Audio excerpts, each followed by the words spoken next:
Hola, buenas noches a todos. El día de hoy en Educacomego tenemos a la doctora Patricia López. Ella es uroginecóloga egresada del Instituto Nacional de Perinatología y también tiene la alta especialidad en el Hospital Dr. Manuel G. González en cirugía de mínima invasión. Muchas gracias, Pati, por aceptar la invitación para estar aquí con nosotros el día de hoy. ¿Cómo estás?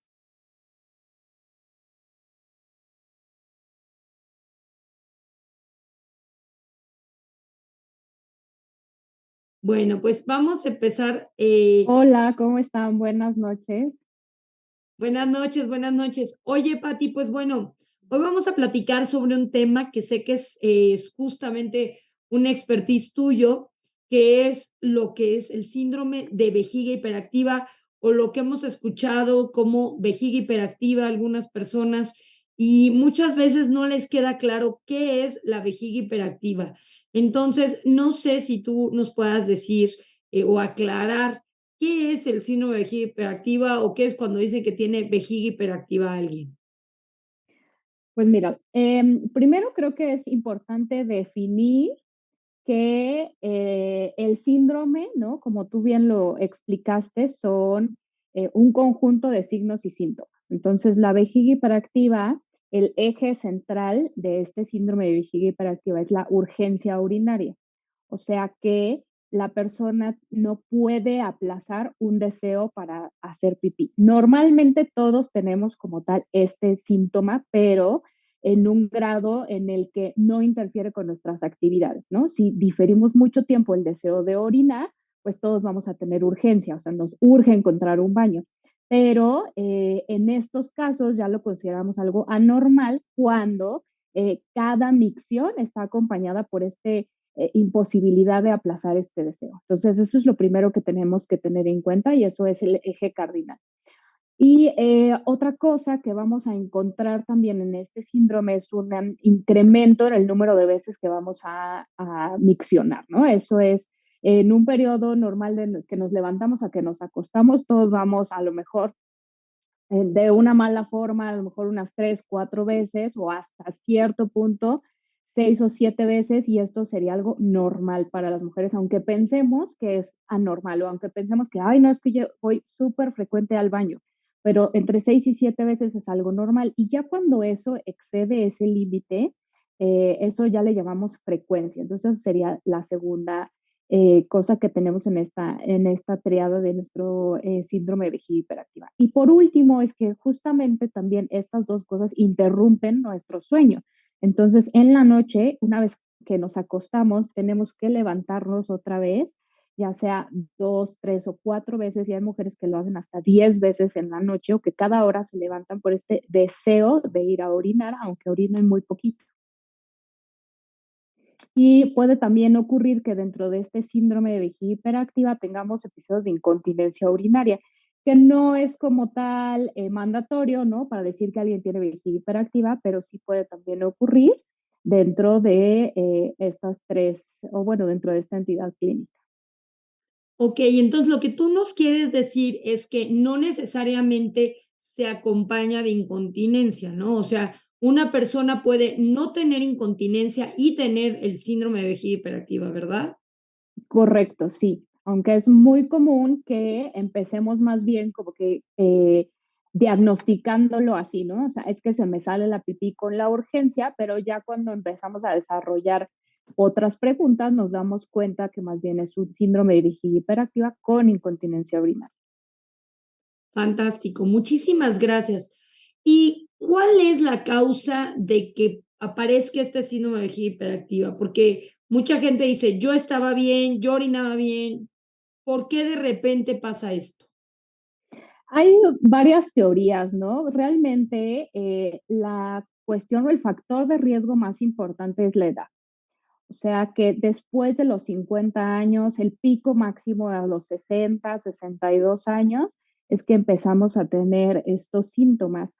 Y digamos que la hipótesis más aprobada dentro de estas situaciones, pues como una degeneración de todo el tejido que conforma la vejiga, aunado también a otras causas que pueden ser ya algún trastorno metabólico de las pacientes, a lo mejor que tuvieran algún daño neuronal previo o que tengan diabetes o por ahí una irritación constante en la vejiga, ¿no? Que se van añadiendo.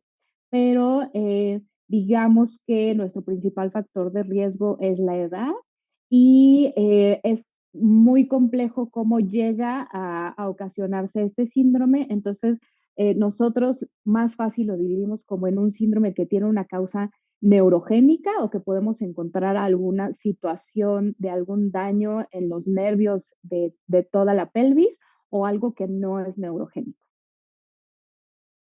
Okey, ¿y hay algún factor? Digo, me hablabas de la edad, pero, ¿hay algún otro factor que uno pueda modificar o que pueda realizar para tratar de evitar o prevenir para que tenga este problema?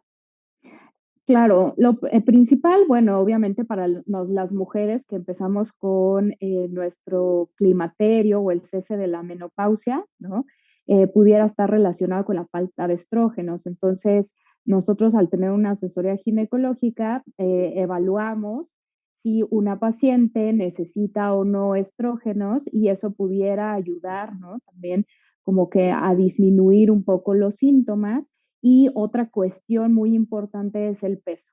La parte del peso, o sea, mantener un buen estilo de vida, em, podría mejorar también o dilatar un poco la cuestión de aparición de estos síndromes, de este síndrome, o principalmente la parte de la urgencia. Y se ha visto que las mujeres que tienen obesidad, una vez perdiendo esa obesidad, mejora muchísimo todos sus síntomas.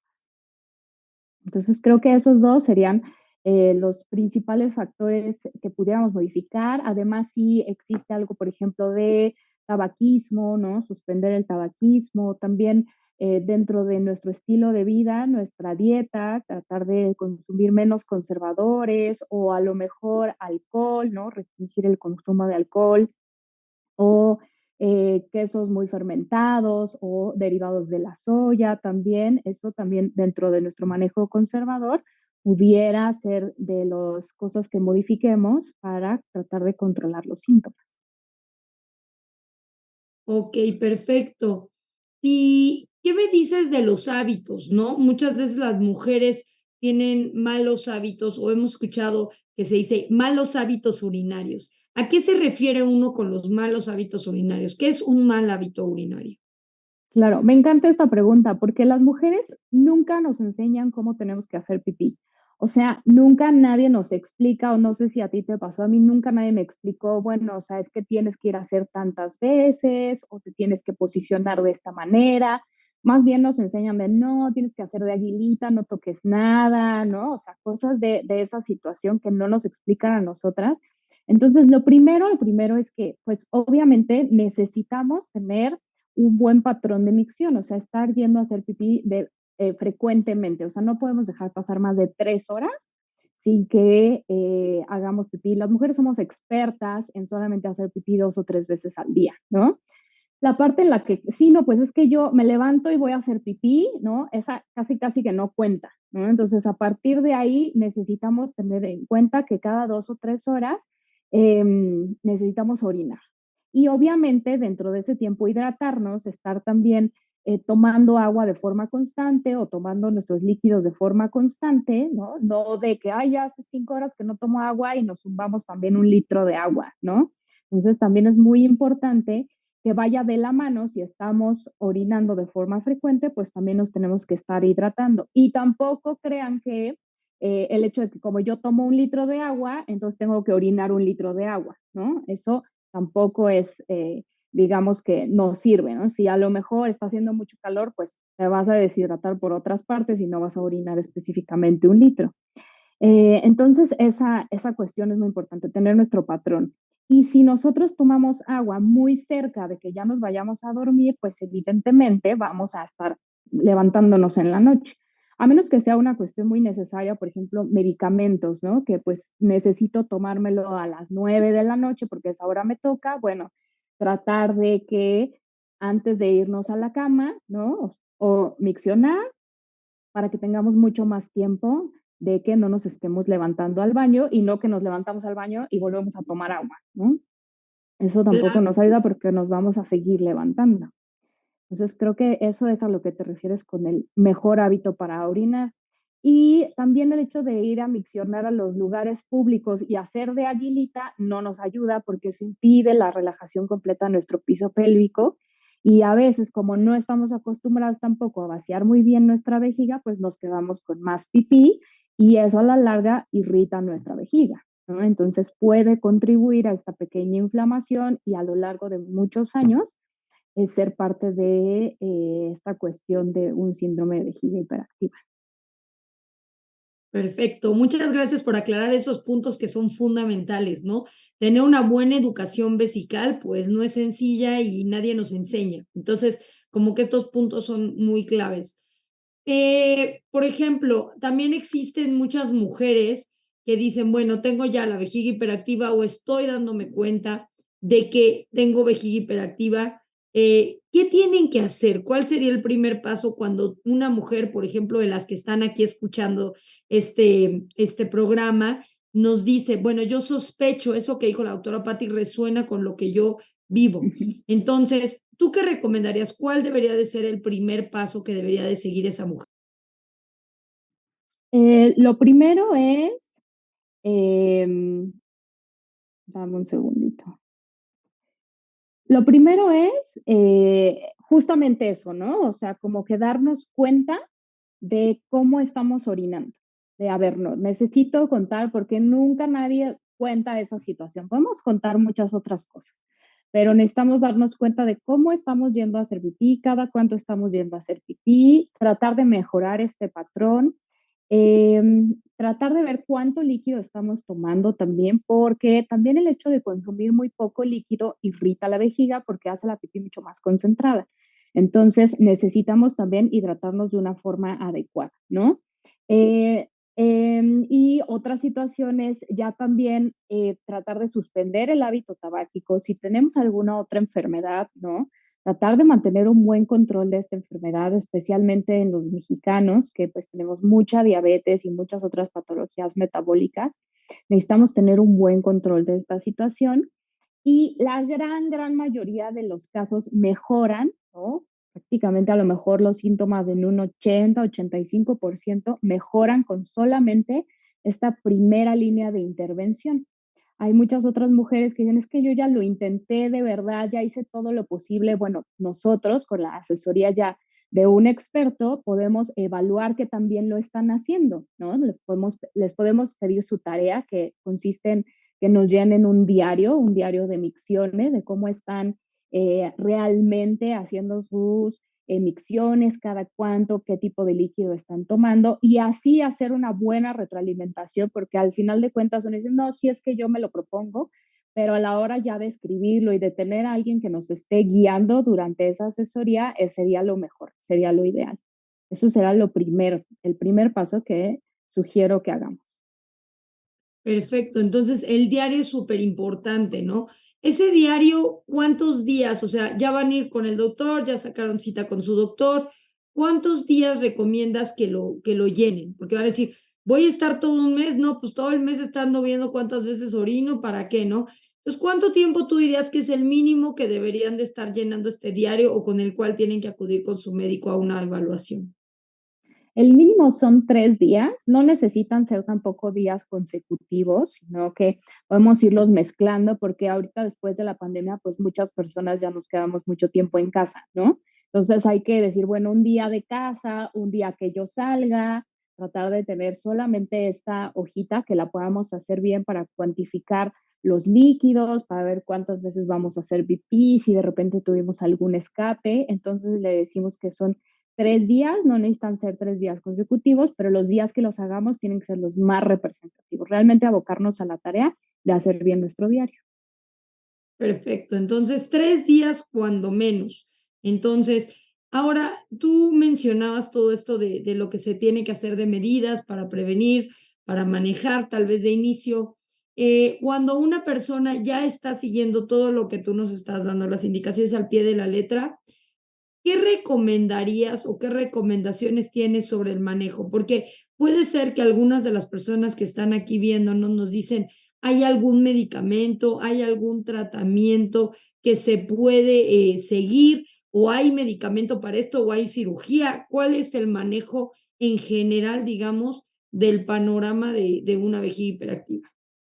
Sí es muy importante, o sea, acudir a una revisión, o sea, acudir a una exploración para que nosotros podamos determinar si hay alguna otra cosa que desencadene estos episodios de urgencia, ¿no? Que digamos, bueno, pues es que es algo ya muy propio de la edad o ya es algo muy propio de la mujer, ¿no? Por ejemplo, se traslapa mucho la cuestión del síndrome genitourinario o la parte del climaterio, ¿no? Así la resequedad, etcétera.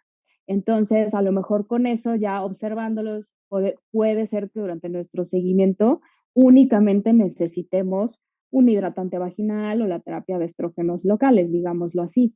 Pero en algunas otras ocasiones que no encontremos esa situación, sí necesitamos usar medicamentos. Y de estos medicamentos, pues tienen sus pros, sus contras, y tienen su tiempo, ¿no? Y sus dosis escaladas para estarse usando y es muy de mucha interacción, ¿no? Porque no es una cuestión, no es como cuando tiene uno una infección en la garganta que le dices, ah, sí, solo 7 días y ya se acabó, no es necesario que nos volvamos a ver o que te hagas otro cultivo o cosas así, ¿no? Entonces, esto es algo muy dinámico de empezar con una dosis pequeña de medicamento, que sería nuestra segunda línea de tratamiento, e ir escalando a lo mejor la dosis, e ir evaluando si se necesita agregar un segundo medicamento. Perfecto. Y además de medicamentos, ¿hay algún otro tipo de tratamientos? Por ejemplo, hay mucha gente que no quiere usar medicamentos. ¿Hay algún tratamiento que no sea medicamento? ¿Hay alguna cirugía que se le puede ofrecer a estas pacientes? ¿Qué otras opciones podría tener alguien? Normalmente sí, tenemos que estar como de la mano con, o si se puede, con una rehabilitación de piso pélvico, ¿no? Digámoslo así. Si es que conocemos algún rehabilitador que se enfoque en esta cuestión, ya después de nosotros evaluar, ¿no? La causa o la probable causa de ese síndrome de vejiga hiperactiva, podemos entonces tratar de establecer los ejercicios de piso pélvico, ¿no? O sea, hay algunas mujeres que los pueden hacer enfocándonos a un poco a la inhibición de esta urgencia, es decir, que tengamos algunas técnicas de supresión de esta urgencia, eso también nos ayuda un rehabilitador de piso pélvico, o podemos ya utilizar unas terapias de electroestimulación, por ejemplo, que pueden ser tanto, digámoslo, invasivas o no, ¿no? O sea, algo como nada más colocarlo en nuestro pie, unos electrodos y dura 20 minutos, pero pues sí, o sea, aquí la clave va a ser la adherencia al tratamiento y esta interacción de la paciente con su médico para ir estableciendo e ir escalando el manejo si es que no está respondiendo al 100 nuestra vejiga hiperactiva. Ahora, hay otras causas de la vejiga hiperactiva, digámoslo así, quirúrgicas, ¿no? Ya 100% como puede ser un prolapso. O sea, el hecho de que tengamos la base de la vejiga, ¿no? Que está saliéndose por la vagina, el hecho de solamente restaurar esa anatomía o hacer que se meta la vejiga o colocarla de la forma anatómica normal, pues puede sí aliviar el 99% de los síntomas. Pero pues sí es importante esta evaluación con el ginecólogo, porque igualmente pensamos que, bueno, pues es que ya con la edad o que ya es una paciente grande, ya para qué se opera, ¿no? Igual podríamos tener un manejo de restaurar esa anatomía de una forma conservadora con un instrumento que se llama pesario, ¿no? Que puede ya introducirse y quedarse dentro de la paciente, obviamente con sus revisiones posteriores o que ella misma puede aprender a manipular y se restablece ya esa anatomía y dejan de tener esta urgencia o estas ganas de orinar durante la noche. Perfecto, pues creo que sí es un buen panorama de todo esto. ¿Este tipo de enfermedades se curan, se manejan? ¿Tú qué les dirías a una paciente que te dice, oye, voy a tener que estar tomando tratamiento toda mi vida o voy a tener que estarme haciendo algo toda mi vida o toda la vida voy a estar con pañal? ¿Qué piensas de esto? Pues yo les digo que cuando ya son pacientes ya en después del climaterio o en un estado de posmenopausia, que no podemos determinar una causa, digamos, anatómica o estructural como la parte del prolapso, que ya es una cuestión degenerativa, ¿no? Que vamos a tener momentos buenos y vamos a tener momentos malos, que la idea es que tengamos más momentos buenos que malos o que los síntomas sean muy leves y que en algunos casos puedan llegar a desaparecer, ¿no? Y permanecer silentes durante mucho tiempo. Y en los casos de las mujeres jóvenes, la idea es que pues tengan solamente, o sea, unos episodios malos y ya tan, ¿no? No tendrían por qué continuar de esa manera, a menos que estuviéramos ya hablando pues a lo mejor de una cuestión degenerativa, una manifestación muy temprana, ¿de acuerdo? Por eso es muy importante, creo yo, establecer la etiología para poderles darle un buen pronóstico o un pronóstico mucho más claro para ellas.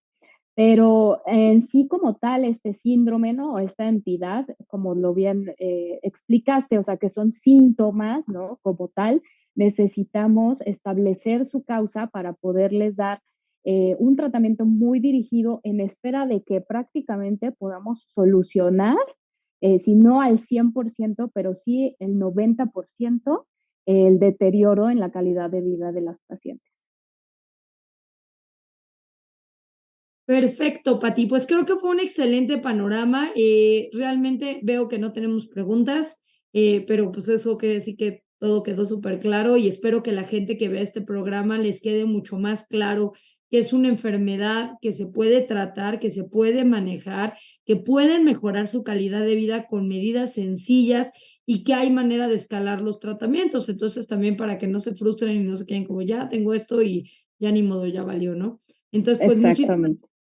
gracias, Pati. Te agradezco mucho. Agradezco a todo el equipo de Educacomego que nos permite continuar en estas cápsulas y a ustedes que nos están viendo desde casita y que nos están dando, pues ahora sí que likes y que nos están compartiendo para que más gente se entere de este proyecto que busca dar información de calidad para los pacientes, otorgada por profesionales como tú, Pati, que son especialistas en el tema y no es que la comadre o no sé qué y bueno, medicina basada en evidencias. Entonces, finalmente, muchas gracias. Gracias al doctor Raferi, gracias a la doctora Lorena Ferrer, que son los coordinadores de este proyecto. Les agradezco mucho y bonita noche. Saludos a todos. Muchísimas gracias por la invitación, muchas gracias a Siri y un placer estar con ustedes, encantada de la vida para otras dudas que pudieran surgir. Gracias, Pati. Hasta luego, buenas noches. Buenas noches.